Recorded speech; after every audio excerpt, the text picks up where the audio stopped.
മണ്ഡലകാലം എത്തിയതോടെ അയ്യപ്പ ഭക്തരെ വരവേൽക്കാൻ ഒരുങ്ങുകയാണ് വണ്ടിപ്പെരിയാർ സത്രം കാനനപാത. ഇവിടേക്കുള്ള കാടുകൾ വെട്ടിനീക്കുകയും വഴികൾ വൃത്തിയാക്കൽ നടപടിയും ആരംഭിച്ചു. റെയിൻബോ ന്യൂസ് വാർത്തകൾ നിങ്ങൾക്കായി അവതരിപ്പിക്കുന്നത് സ്ത്രീ സൃഷ്ടികളിൽ ഏറ്റവും പരിശുദ്ധയായ ഒന്ന്. ആ പരിശുദ്ധിക്ക് നിറം കൂട്ടുന്ന ഒന്നാണ് അവരുടെ ആത്മവിശ്വാസം. അതിനാൽ ഞങ്ങൾ മനസ്സിലാക്കുന്നു, നിങ്ങൾ അർഹിക്കുന്നു KG's ജ്വല്ലറിയുടെ അതുല്യമായ ആഭരണങ്ങൾ. KG's ജ്വല്ലറി, കോട്ടയം കട, സിൻസ് 1950. പരിശുദ്ധ സ്വർണം വിശ്വസ്ത കരങ്ങളിലൂടെ. ആ ഷോപ്സ് കട്ടപ്പന, ചെറുതോണി, അടിമാലി, നെടുങ്കണ്ടം, രാജാക്ക. ഇനി മണ്ഡലകാല മകരവിളക്ക് സീസൺ അടുത്തെത്തിയതോടുകൂടി വണ്ടിപ്പെരിയാർ സത്രം പുല്ലുമേട് പരമ്പരാഗത കാനനപാതയിൽ അടിസ്ഥാന സൗകര്യങ്ങൾ ഒരുക്കാൻ വനംവകുപ്പ് നടപടി തുടങ്ങി. കാനനപാത തെളിക്കുന്ന ജോലികളാണ് പുരോഗമിക്കുന്നത്. മകരവിളക്ക് മഹോത്സവത്തിന്റെ ഭാഗമായിട്ട് നമ്മുടെ പെരിയാർ ടൈഗർ റിസർവിലൂടെയുള്ള തീർത്ഥാടന യാത്രയുടെ ഏറ്റവും പ്രധാനപ്പെട്ട കാര്യമായ നമ്മുടെ കാനനപാത തെളിക്കൽ ജോലി, പ്രത്യേകിച്ച് സത്രം സന്നിധാനം പാത തെളിക്കൽ, കാനനപാത തെളിക്കൽ പ്രക്രിയ പൂർത്തിയായിട്ടുണ്ട്. വീണ് കിടക്കുന്ന മരങ്ങളും മറ്റും നീക്കം ചെയ്യുന്ന ജോലി നടന്നു വരുന്നുണ്ട്. അത് 1-2 ദിവസത്തിനുള്ളിൽ തീരും. ഇതുകൂടാതെ ഭക്തരുടെ സുരക്ഷയ്ക്കായിട്ട് നമ്മൾ സ്പെഷ്യൽ റോഡ് ഓപ്പണിംഗ് പാർട്ടി ഉണ്ടാവും എല്ലാ ദിവസവും വിത്ത് ആംസായിട്ട്.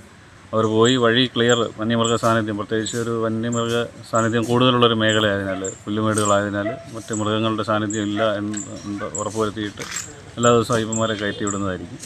ഇതുകൂടാതെ നമുക്ക് ആവശ്യാനുസരണം എക്കോ ഗാർഡ്സിന് ഏർപ്പാട് ചെയ്തിട്ടുണ്ട്. അപ്പോൾ എല്ലാ പോയിന്റുകളിലും എക്കോ ഗാർഡ്സ് ഉണ്ടാകും. അവർ അയ്യപ്പന്മാർക്ക് എന്തെങ്കിലും സഹായം, വൈദ്യസഹായം, മറ്റ് വന്യമൃഗ സാന്നിധ്യം ഉണ്ടായാൽ അത് മുന്നറിയിപ്പ് നൽകുക തുടങ്ങിയ കാര്യങ്ങളിൽ അവർ എക്കോ ഗാർഡ്സ് ചെയ്യുന്നുണ്ട്.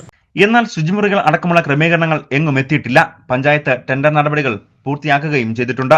പുല്ലുമേട് ദുരന്തത്തെ തുടർന്ന് കോഴിക്കാനം പുല്ലുമേട് പാത അടച്ചതോടെ സത്രത്തിൽ നിന്നും സന്നിധാനത്തിലേക്കുള്ള പരമ്പരാഗത കാനനപാത വഴിയാണ് ഭക്തരെ കടത്തിവിടുന്നത്. സീസൺ തുടങ്ങുന്നതിന് മുന്നോടിയായി തന്നെ 12 കിലോമീറ്റർ കാനനപാതയുടെ ഇരുവശവും വളർന്നു നിൽക്കുന്ന കാടുകളും കാട്ടുചെടികളും പാതകളും വനംവകുപ്പ് തെളിക്കാനാണ് തുടങ്ങിയിരിക്കുന്നത്. പാതയിൽ വഴിമുടക്കി കിടക്കുന്ന മരങ്ങളും മുറിച്ചു മാറ്റും. പുല്ലുമേട്ടിൽ മുൻകാലങ്ങളിൽ വനംവകുപ്പ് ഒരുക്കിയ പോലെ തന്നെ ഇക്കുറിയും ലഘുഭക്ഷണശാലയും ക്രമീകരിക്കും. അതിന്റെ ജോലികളും നടന്നു വരികയാണ്. 1/2 കിലോമീറ്റർ ദൂരത്തിൽ ഇടവിട്ട് 12 ഇടങ്ങളിൽ കുടിവെള്ള വിതരണം സജ്ജമാക്കും. കൂടാതെ സീതക്കുളം, പുല്ലുമേട്, ഉപ്പുപാറ എന്നിവിടങ്ങളിലായി ആംബുലൻസ്, മെഡിക്കൽ സേവനവും സന്നിധാനം മുതൽ സത്രം വരെയുള്ള ഭാഗങ്ങളിൽ വനംവകുപ്പ് ജീവനക്കാരെ കൂടാതെ ഇക്കോ ഗാർഡുകളും ഉണ്ടാകും. കഴിഞ്ഞ വർഷം മണ്ഡലകാലം ആരംഭിച്ചതു മുതൽ നടയടയ്ക്കുന്നതുവരെ 1,32,500 പേരാണ് ഇതുവഴി സന്നിധാനത്തിലേക്ക് പോയത്.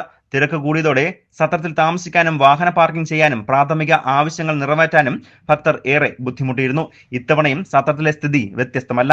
ദേവസ്വം ബോർഡിന്റെ 5 ശുചിമുറികൾ മാത്രമാണ് ഇപ്പോഴുള്ളത്. വണ്ടിപ്പെരിയാർ പഞ്ചായത്ത് താൽക്കാലികമായി പണിത 20 ശുചിമുറികളുടെ അറ്റകുറ്റപ്പണികൾ പോലും നടത്താൻ കഴിഞ്ഞിട്ടില്ല. ഇത് ഉപയോഗശൂന്യമായി തന്നെ കിടക്കുകയുമാണ്. പോലീസും ദേവസ്വം ജീവനക്കാരും വിശ്രമിക്കാനും വിരിവെക്കാനുള്ള ഷെഡുകൾ മാത്രമാണ് ഇപ്പോൾ പണി കഴിപ്പിച്ചിട്ടുള്ളത്. 3 വർഷം മുൻപ് അന്നത്തെ ദേവസ്വം മന്ത്രി അന്തരിച്ച വാഴൂർ സോമൻ MLA ആവശ്യപ്രകാരം സത്രത്തെ പ്രധാന ഇടത്താവളമാക്കുമെന്ന് പ്രഖ്യാപിച്ചതാണ്. പിന്നീട് നാളിതുവരെയായും പ്രഖ്യാപനത്തിൽ മാത്രം ഒതുങ്ങുകയാണ് ഉണ്ടായത്. വണ്ടിപ്പെരിയാർ നിന്നും 14 കിലോമീറ്ററാണ് സത്രത്തിലേക്കുള്ള ദൂരം. ഇതിൽ വണ്ടിപ്പെരിയാർ മുതൽ മൗണ്ട് എസ്റ്റേറ്റ് വരെയുള്ള 8 കിലോമീറ്റർ റോഡ് പൂർണ്ണമായും തകർന്നു കിടക്കുകയാണ്. പലയിടത്തും വലിയ കുഴികളും രൂപപ്പെട്ടു കഴിഞ്ഞു. അടിയന്തരമായി അറ്റകുറ്റപ്പണിയെങ്കിലും നടത്തിയില്ലെങ്കിൽ ഇതുവഴി കടന്നുപോകുന്ന അയ്യപ്പ ഭക്തരുടെ നടുവൊടിയുക തന്നെ ചെയ്യും. കഴിഞ്ഞ വർഷം ഗ്രാമപഞ്ചായത്ത് 20 ലക്ഷം രൂപ മുടക്കി കുറെ ഭാഗം കോൺക്രീറ്റ് ടാറിംഗ് ജോലികൾ നടത്തിയിരുന്നു. എന്നാൽ റോഡ് മറ്റു ഭാഗങ്ങളിൽ പൂർണ്ണമായും തകർന്നു കിടക്കുകയാണ്. വനംവകുപ്പിന്റെ നേതൃത്വത്തിൽ നടത്തുന്ന അടിസ്ഥാന സൗകര്യങ്ങൾക്ക് പെരിയാർ കടുവാ സങ്കേതം west division deputy director S. Sandeep, Azhutha range forest officer Benny Aikkara ഉൾപ്പെടെയുള്ളവരുടെ നേതൃത്വത്തിലാണ് പ്രവർത്തനങ്ങൾ ഏകോപിപ്പിച്ച് വരുന്നത്. News bureau, Vandiperiyar.